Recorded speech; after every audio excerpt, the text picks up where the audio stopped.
When the refugee crisis became more salient in Europe a few months ago, there was a lot of analysis found on the web which would assume that Central Eastern Europeans or Southeastern Europeans are reacting in a very negative way to the refugees, and some would even go so far and explain this by saying, well, Eastern Europeans have always been anti-Semitic, so this has never changed. They are anti, you know. And we, being part of one focus group under the umbrella of NISI, which is looking at the generation of transition, thought, well, maybe part of the explanation of the reaction of the people towards the refugees is the way society was framed before '89. And we did something very non-scientific. We basically looked around in our focus group. We managed to do this in Croatia, in Bulgaria, and in Ukraine. Ukraine is a different example, apparently, in this case, but it's also a very interesting one, because when you look, for example, at the reaction of Poland, Poland has been talking about expecting floods of Ukrainian refugees. So Ukraine would be a potential country which is a source of a refugee wave, on the one hand. On the other hand, it was interesting for us to see whether Russians are also perceived in Ukraine as others, you know, in difference to whom people are creating their identity. So, what does Croatia understand under the generation of transition? Well, thank you. The generation of transition in Croatia, but by what I saw from the people that I interviewed and some research that I did, would be probably the generation born between 1979 and 1990 to 1991, all the way from right before Tito died and until the beginning of the war. Why we did this? Because we think that this is actually these 10 years or a bit more, 12 years, actually represent this dissolving of Yugoslavia and well, a very abrupt cut with the war, and then actually the start of democracy and capitalism that was in 1995 after the war. They all have similar problems, and the problems mostly come from not being able to have their own independence, financial, economic independence from their parents.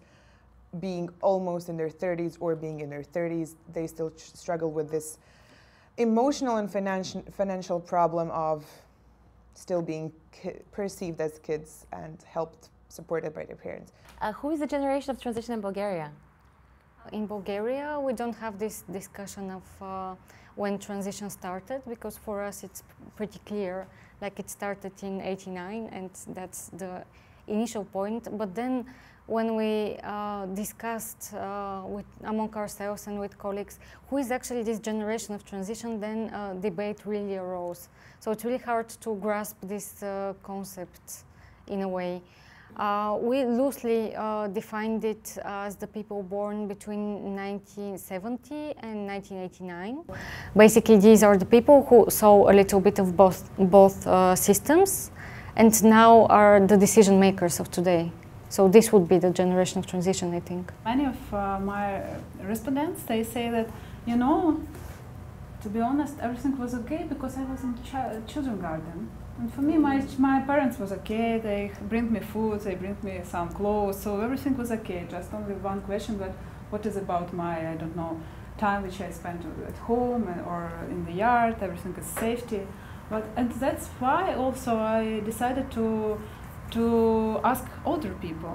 And what I understood that maybe when we discussed starting our project through this generation in transition, we thought that people who are like we are, something like this in this job of 80s, should be like a generation in transition. But now, after my questionnaire, asking questions, and people who are still acting and still so active in our society, I think it's people who are also older, and maybe people who are younger, but they are already like a drivers, you know, like who wants to change, but they don't remember too much. They only remember the stories.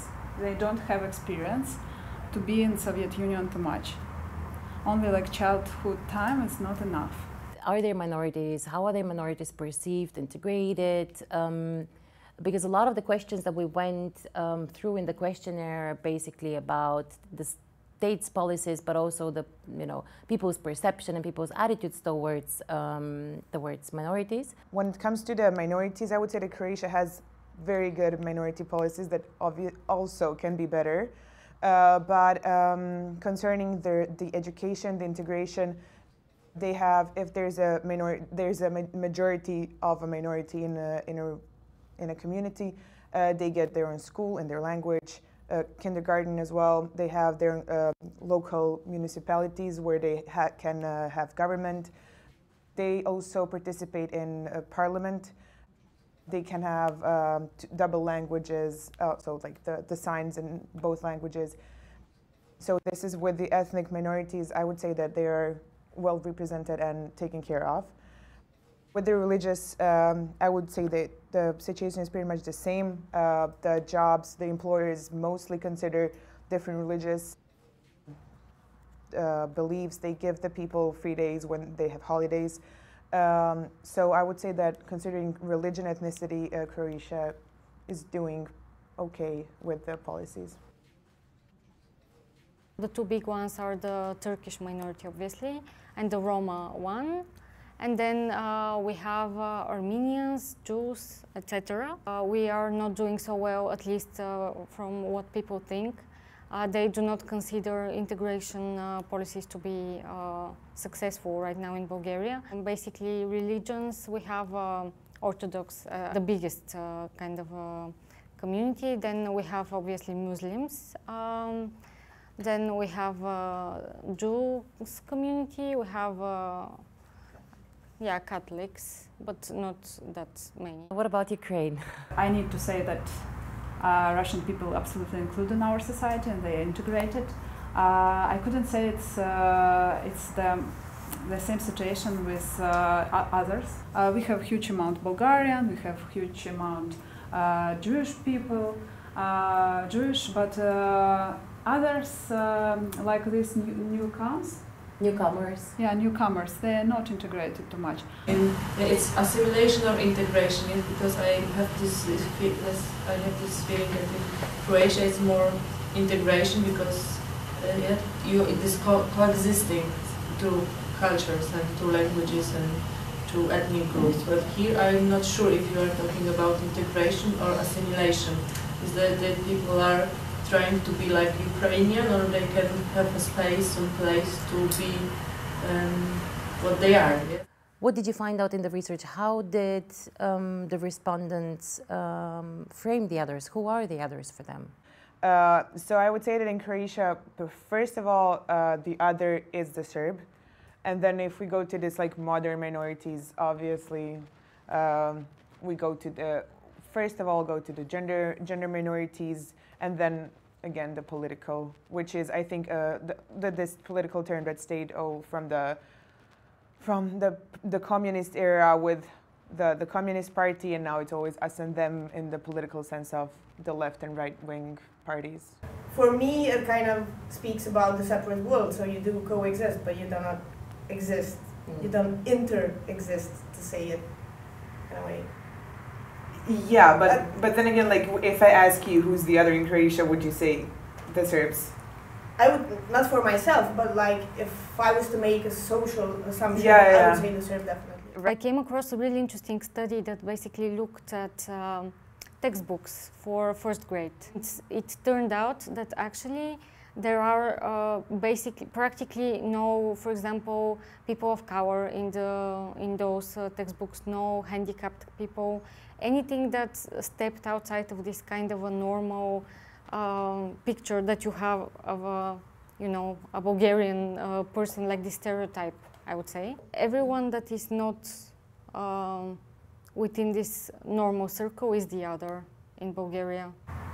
They're like people who are from law sphere, they're working a lot with rights and all this stuff. And they accidentally said to me that, I'm not accept these other people too much. Because they are different, and I think it's different nature. And only now I discovered to myself that their childhood, they didn't meet too much other people at all. But people who are even older, like people from small city in Odessa region, who live nearby, gypsy people, near Jewish people, these older people say to me, you know, I think I should go to the New York because my classmate, who is Jewish, said me that I could come and work with them and to earn money to come back. I need money only to go there. So these people who have this kind of people inside their society, even they are older, they accept this otherness. All the Bulgarians that we interviewed would say, no, there was no segregation. No, they were perfectly integrated, which is to me a very interesting phenomenon. So how did people react? What did they say when it comes to the question, how would you describe life in your country pre-89/pre-91? They mentioned this change of narrative in late '88 and then all the way to the 90s, where they stopped talking about Comrade Tito, that was the best person in the world, and they said, well, he was not so good. And then, well, we don't have to talk about him so much, and then it just became more Croatian, more in this very patriotic and nationalist way. So they all said that they didn't really understand why. A lot of the people that I talked to remember many Serbs leaving at this period, so they just left Croatia.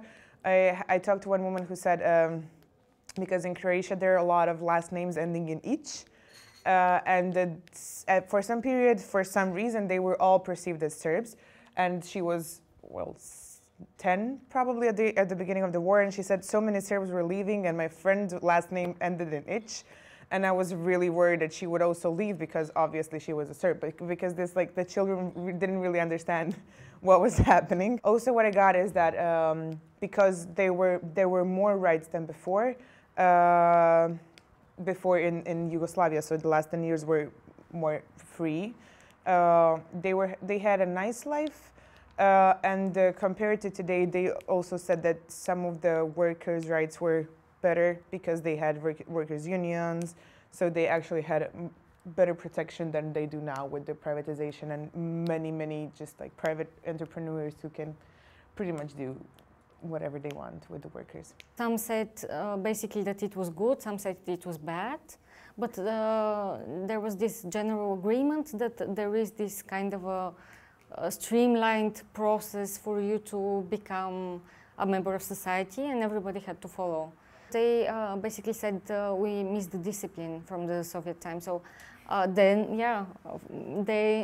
you had to follow the rules, and basically you had this system that you had to fit into.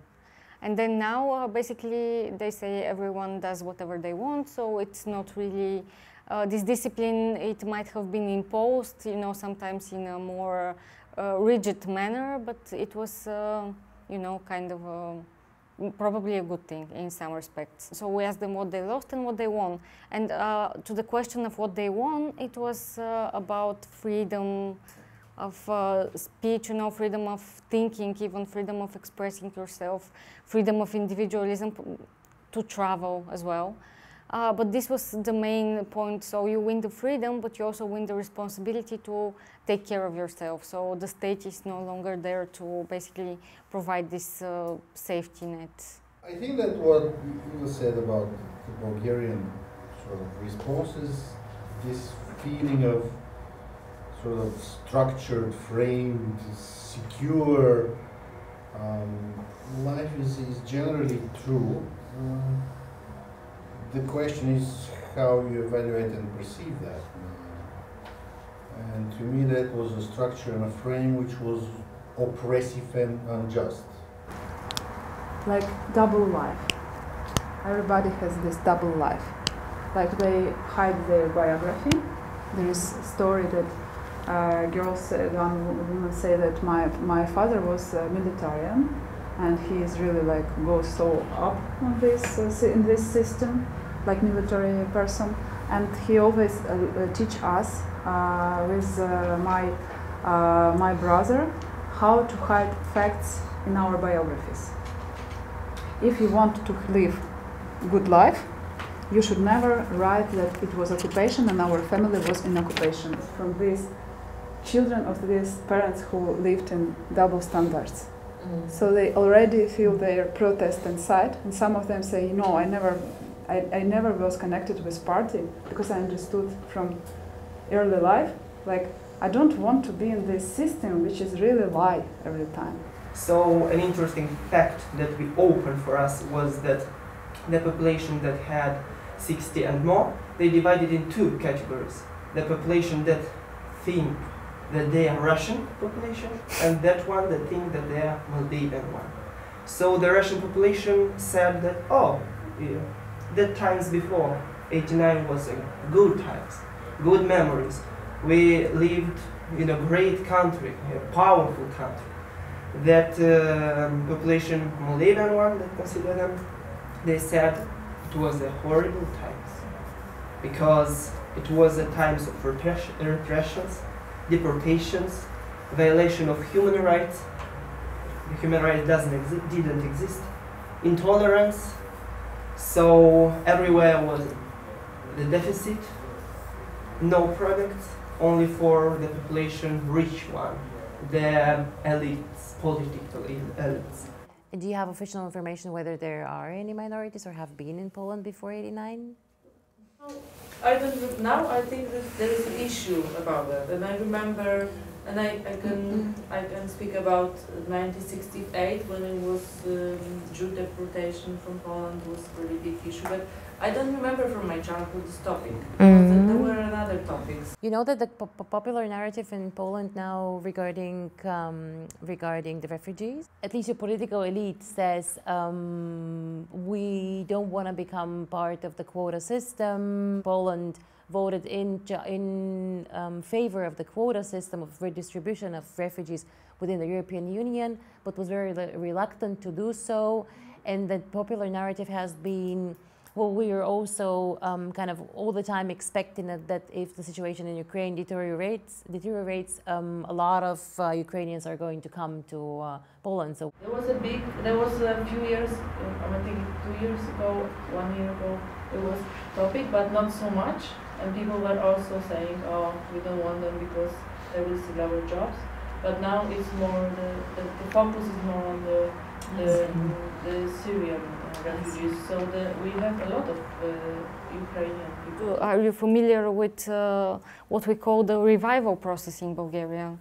This is actually a massive kind of a campaign to assimilate the Bulgarian Turks. So they were changing their names and making them Bulgarian, so you could not have a Turkish name.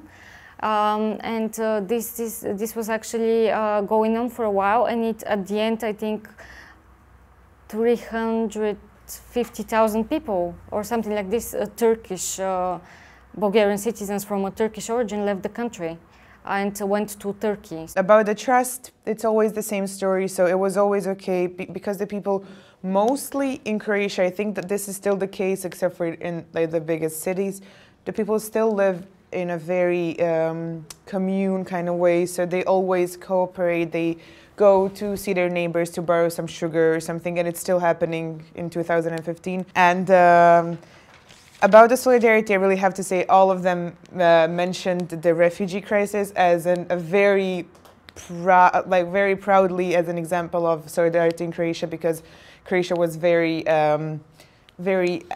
quick and very efficient in helping the refugees, and is still doing so in the 40 days of the crisis that we've had. So there is no negative attitude towards the refugees in Croatia, and there are no fears of whatsoever? There are, everyone in Croatia, everyone that I talked to said that there certainly has to be a way to distinguish who is a refugee and who is an economical migrant, and that there should be some way of taking like ID of the people, so know who's actually entering the country or the European Union. But all of them really said that the first thing we have to do is help them, and then see who can go further and who has to go back. They always connected this. They all said we were refugees as well. We know what it's like to be a refugee, so it's natural for the people to actually help. Before '89. We had more solidarity that we had now. But when pressed on the question of solidarity before '89. So basically, if you ask them, okay, but was that real solidarity? Did it come from the people, or did it come from, you know, above, from somewhere? And then it was like, okay, it was imposed back then. That's true, but at least it was there, and now it's not at all. So, you know, and then on the question of trust, actually, the people that I talked to disagree with what you're saying, especially people from small cities say that yes, there was actually trust in society, or more trust then than now. But then, yeah, apparently people feel that, well, at least the small number of people that we talked to, feel that actually you could trust people before more than now, which is, I think, an interesting thing to think about also.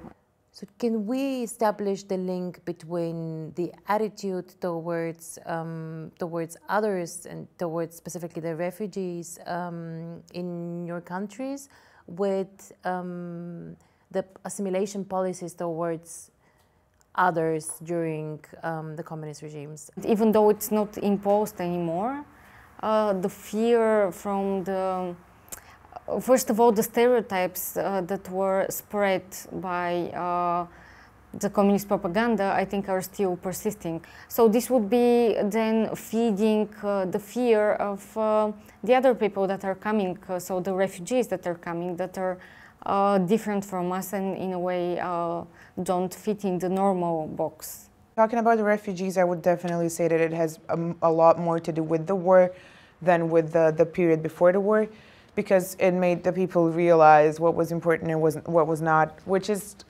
obviously it gets forgotten in the peaceful period. I don't know if you remember that the guy who went to he had a garden, and he went to his garden and picked everything that he had in his garden, gave everything to the refugees, gave everything from his house, so the shoes, the clothes, and he was crying and he said, I did everything, I gave them everything, and I still feel as if I haven't done anything.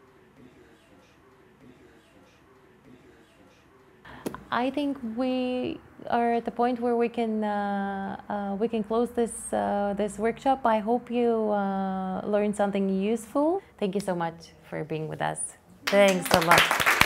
Thanks.